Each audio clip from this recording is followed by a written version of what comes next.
of us. Easy for listening, I was able to do it. Easy for dancing. I'm not a great lover of cats. That's my fear. You're a disgrace, you are. Not me, that's my fear. You're a disgrace, you are.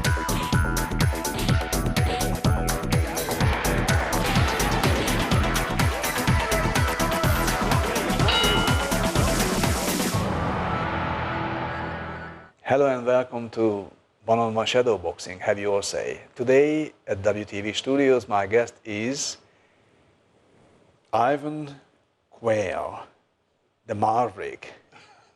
Ivan, we like people who are from the street and are street fighters, and they got something what they believe, and they don't afraid to talk about it.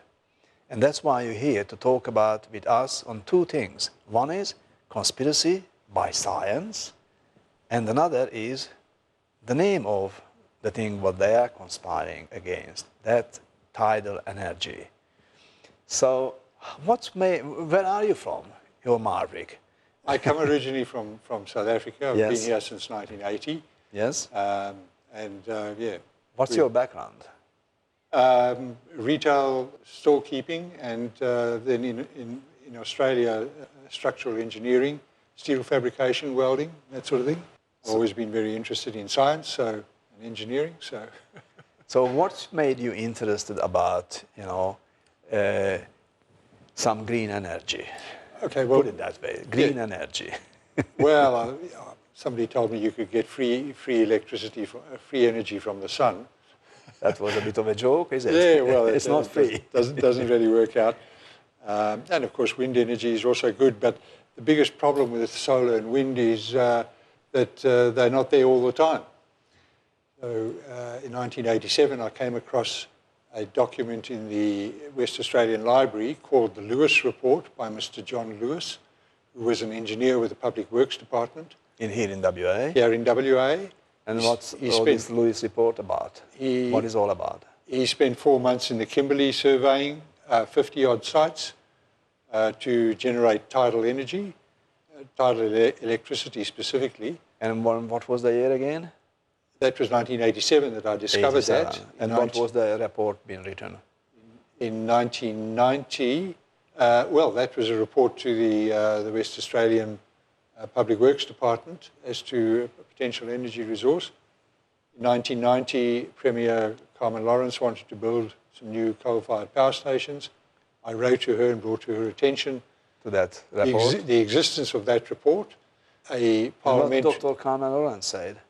She wrote back to me and said, thanks very much, and she set up a Legislative Assembly special committee to inquire into it. They issued a report in 1991, which is available from the State Library on the energy and resources of the Kimberley. There were 14 recommendations. None of them have been In the report? In the report. What's the name of the report again? Just for the audience. Report of the Special Legislative Assembly Committee on Energy and Resources of the Kimberley. So that's available on the internet? No, that's not available on the internet. That's available from the West Australian Parliamentary Library. That contains the Lewis report as well. As well, so incorporate the Lewis report. Yes, yes. And Mr. Lewis was a consultant to that committee. And So what was the outcome of the Lewis report and the committee report? nothing happened? No, what are, you said it's got recommendations. Okay, So, okay. for example, what sort of recommendations the Lewis report and the parliamentary report is making to our West Australian government?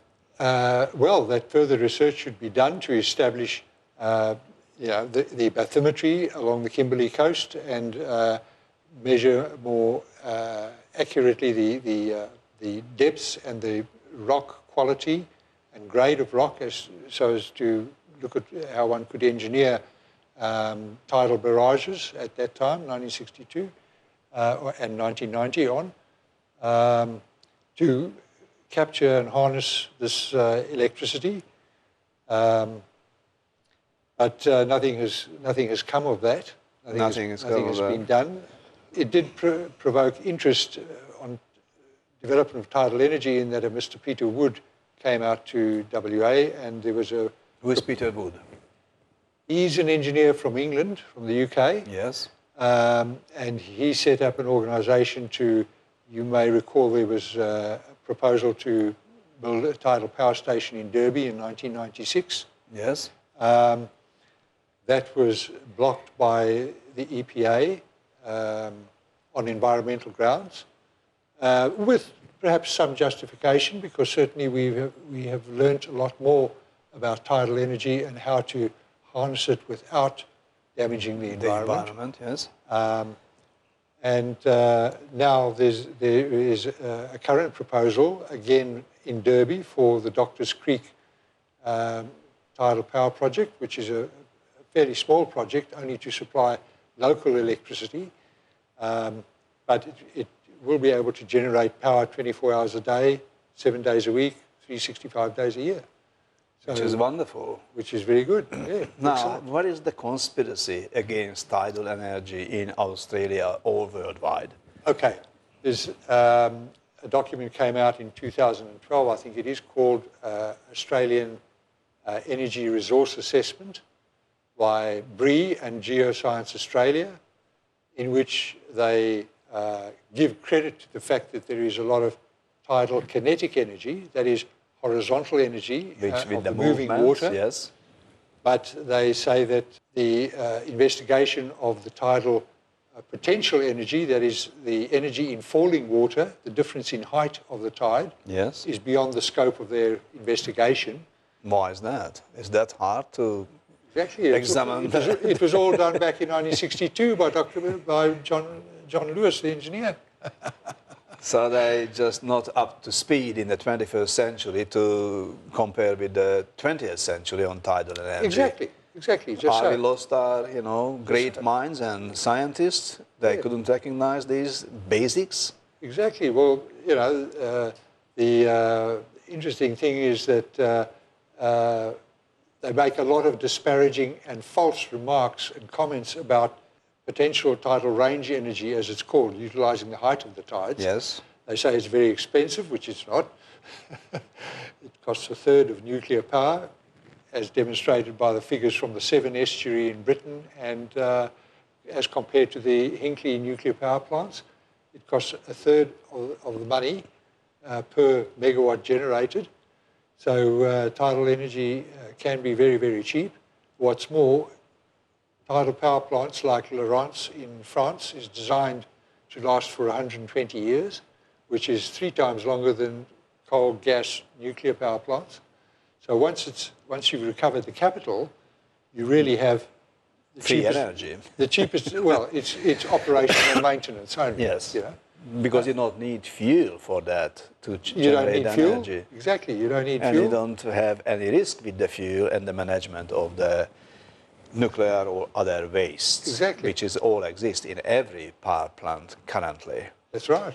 So, That's right. what do you think why they are not recognizing our great scientists in Australia, including the CSIRO? Why didn't they recognizing the tidal energy as an important solution for Australian energy problems?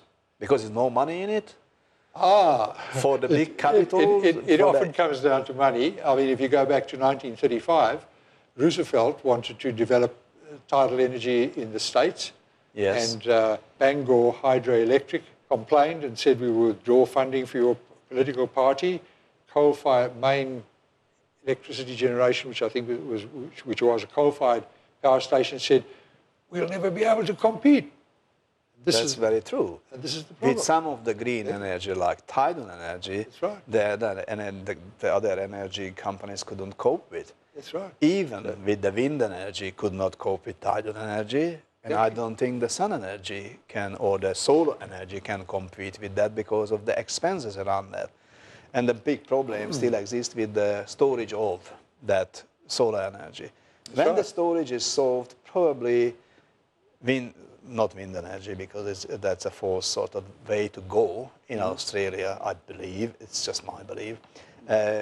But tidal and solar, if the storage of energy for the solar is solved, I think this is the two way to get sort of free energy in here. Well, yeah, that's... But you know, the multinationals who are here and purchasing these electricity companies like we will sell, Yes. that's what the Colin Barnett is hoping, selling the synergy of West Empire and all little bits and pieces. It makes good money for him to build stadiums for the people who don't need those stadiums, but the friends need it probably next to the casino to make some good money. So that's what the minds is of the politicians. But I don't understand.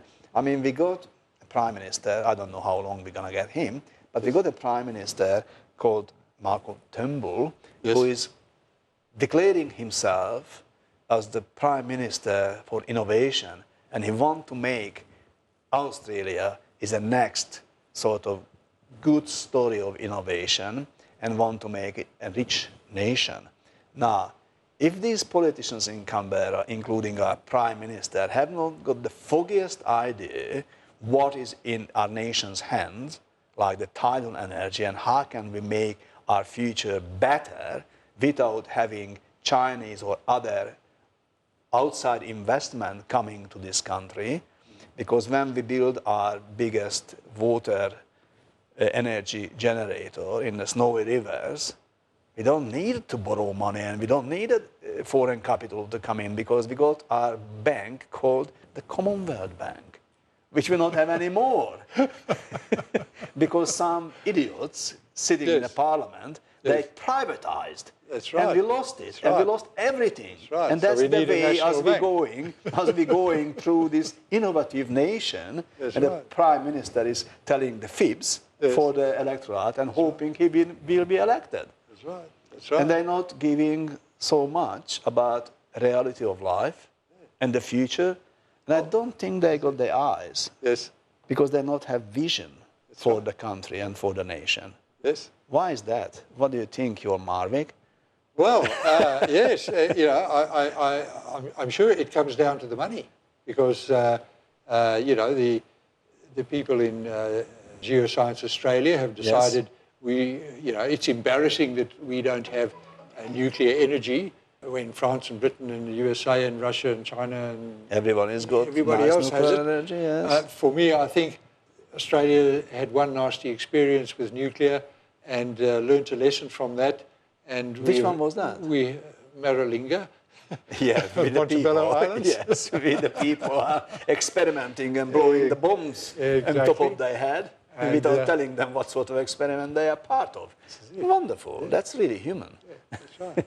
And, you know, for my part, I think Australians are to be commended on being smart enough not to adopt nuclear energy, particularly when we have the tides of the Kimberley that can generate electricity 24 hours a day, 7 days a week, 365 days a year, at a third of the cost of nuclear energy.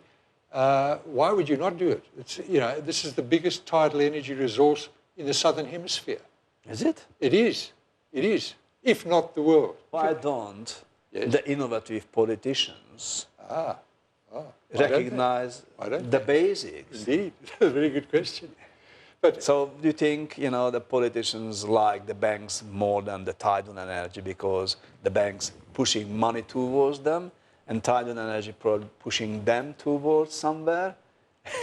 well, I suppose, you know, it's as you know, there are a lot of people who doubt that climate change is real and that we've got to stop burning fossil fuel. Not necessarily stop that climate change, but it's not the point. I don't think that climate change why we need tidal energy. I think we need tidal energy or any other energy which is better than these expensive, sort of useless energy sources. That's the main point. How God will change our environment, that's another matter. And what the CO will be when it's dropped will change in the environment, no one can predict. Because all through our history of Earth, we got lots of climate changes for worse and better. And we're lucky today not got the climate change to the negative, to the minuses, because that's a big problem. To going for the positives, it's a problem, but it's better than getting to the ice age, because then it's got a real problem to how to survive that ice age, and that's a real problem. But anyway, I think we have to go for a short break. Righto. Ivan, and we're coming back after the break with more and much more real discussion on the tidal energy need of Australia and the potentials what we got.